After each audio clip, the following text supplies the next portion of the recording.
Alors, je continue à lire l'abrégé de l'origine des cultes de Charles-François Dupuy. Et c'est l'occasion pour moi, cette fois-ci, de parler des rapports entre mythologie et astrologie.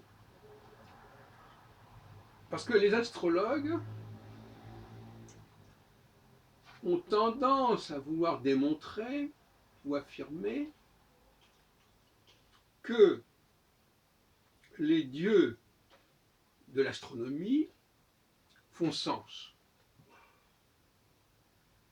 Mais à ce moment-là, on se demande pourquoi il n'y a pas certains dieux en astronomie. En tout cas, pas jusqu'au XVIIIe siècle. Bon, maintenant qu'on ait complété la liste, à partir du XIXe siècle, c'est un autre problème. Mais jusqu'en 1781, si vous voulez, découverte d'Uranus, et Uranus n'a pas été nommé immédiatement comme tel. Il y en a qui ont pensé d'abord l'appeler Herschel, d'où le H qu'on trouve dans le symbole, dans le glyphe d'Uranus, encore aujourd'hui, qui renvoie à Herschel et non pas à Uranus. H. Donc, parce que ça a été découvert par William Herschel, depuis son observatoire, donc sa lunette de Bath, BATH, pas très loin de Londres, mais qui lui-même était un compositeur, un musicien du Hanovre, qui était venu avec le roi Georges, parce qu'à ce moment-là, il a fallu faire venir des Hanovriens pour perpétuer la dynastie anglaise. Petit cousin. Alors, dans son chapitre 12 et terminal consacré à l'Apocalypse, Charles-François Dupuy se réfère à un certain Dion Chrysostome, et il nous dit que chez cet auteur, il y a 4 dieux, 4 chevaux, qui d'ailleurs renvoient à l'Apocalypse, que lui, c'est un chapitre qui est consacré justement aux sources de l'Apocalypse. Alors, il y a Jupiter, il y a le cheval de Jupiter, il y a le cheval de Junon, il y a le cheval de Neptune, et il y a le cheval de Vesta.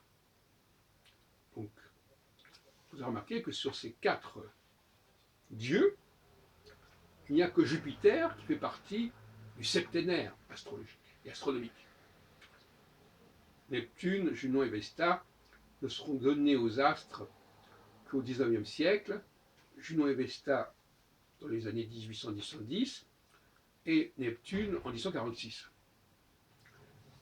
Donc, ils sont restés extérieurs à l'astrologie, à la pensée astronomique pendant très très longtemps. Donc ça nous montre bien qu'il y avait tout un jeu mythologique qui dépassait très largement la question des 7 planètes de l'astrologie. Or, beaucoup d'astrologues ont tendance à vouloir montrer qu'au fond, les seuls dieux qui sont importants, c'est Mars, Vénus, Jupiter, Saturne, Mercure et les luminaires. C'est tout à fait abusif. Et rappelons, pour terminer, que Manilius, dans son Astronomicon, qui est paru un peu avant la Tétrabible, au 1er siècle de notre ère, en latin, attribuait des dieux aux signes zodiacaux qui n'étaient pas limités aux 7 dieux des astronomes. Alors, je ne sais pas si vous avez trouvé ça rapidement sur Internet, de toute façon, je vais vous aller vérifier, mais ça montre bien que l'astrologie ne doit pas se référer à la mythologie que par le biais de l'astronomie qui, elle, en fin de compte, n'en a cure de la mythologie et ne prend que des dieux dont elle a besoin. Elle a besoin de 5 planètes, en dehors de ça et la Lune. Eh ben, il faut prendre des dieux. Bon, ben, on se trouve qu'on n'a que Vénus parmi les 5 dieux planétaires. Pourquoi on ne sait pas? Ça n'a aucune importance, ça n'a aucun sens. le nom que les astronomes ont donné aux planètes n'a aucun sens. Si ce n'est que, quelque part, les astrologues leur ont donné une importance et qu'ils en ont tiré une psychologie vénusienne, martienne, mercurienne, saturnienne, et j'en passe. Alors, les domiciles des planètes dans le zodiaque.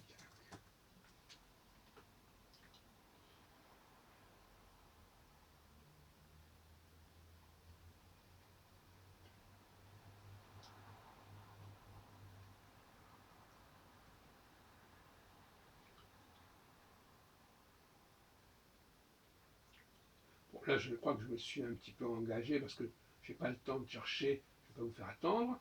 Mais on peut vous dire que tout le panthéon gréco-latin est mobilisé par Ménélius pour donner les tonalités des signes zodiacaux. Ce qui montre bien une fois de plus que les signes zodiacaux n'ont pas d'importance. Que ce qui est important, c'est les noms des dieux, je ne dis pas le nom des planètes, mais les noms des dieux. Et à ce sujet, je voudrais insister sur le point suivant. Pendant les travaux d'Hercule, il y a Hercule qui traverse les 12 signes. Donc Hercule, c'est le curseur. Il n'est pas l'un des signes. C'est le curseur. De même que le Soleil, quand il passe sur les 12 signes, c'est le curseur. Ou la Lune aussi, ou l'ascendant aussi, qui est aussi le signe lunaire. Donc, en astrologie, on a oublié le rôle du curseur. On a oublié qu'il y a aussi, il y a effectivement d'un côté les 12 signes qui sont là, mais il y a un curseur qui passe sur ces 12 signes, et que chacun de ces 12 signes étant lié éventuellement à un élément, à une planète ou à un dieu, etc., eh bien, ça va activer les valeurs des éléments et des planètes et des dieux.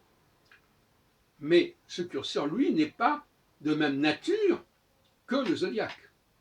Par conséquent, si le curseur par excellence, c'est un élément mobile, donc une planète, cette planète ne peut pas être représentée dans le zodiaque. Elle ne peut pas être à la fois curseur et un élément significateur. Donc, c'est pour ça que je dis que Saturne est le curseur par excellence de l'astrologie, mais qui ne peut pas être à la fois le curseur et le maître de tel ou tel signe. C'est là qu'il y a eu une grave incohérence dans l'histoire de l'astrologie, il y a un grave hiatus à ce niveau-là. D'ailleurs, entre parenthèses, je rappelle que dans la Genèse, on dit bien il y a les 6 jours plus le 7e jour. Et le 7e jour, donc c'est le Shabbat, c'est Saturne, donc il est bien mis à part. Bon, donc voilà ce que je voulais dire là, rapidement. N'accordons pas plus d'importance qu'il y en a au nom des planètes, et surtout, n'oublions pas que s'il y a des planètes qui sont, ou des dieux qui sont associés aux signes zodiacaux, il faut absolument qu'il y ait un élément curseur qui ne soit pas du même ordre et qui ne fasse pas partie des planètes auxquelles qu'on attribue aux signes.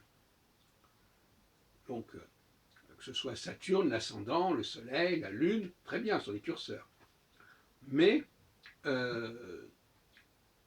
ces curseurs, et justement ça pose aussi un problème, c'est que si on accorde de l'importance à Saturne, on va mettre le Soleil et la Lune parmi les éléments en rapport avec les signes, mais si on accorde de l'importance au Soleil, on ne va pas dire ensuite qu'il y a le Lion qui est le signe du Soleil, puisque, encore une fois, le Soleil ne peut pas être à la fois un élément mobile et un élément qui va marquer tel ou tel signe zodiacal. Ce n'est pas possible. On ne peut pas avoir les deux à la fois. Il y a l'émetteur, le récepteur, le prometteur, le significateur. Donc là, il y a une confusion. Il serait bon de corriger ça et d'y réfléchir.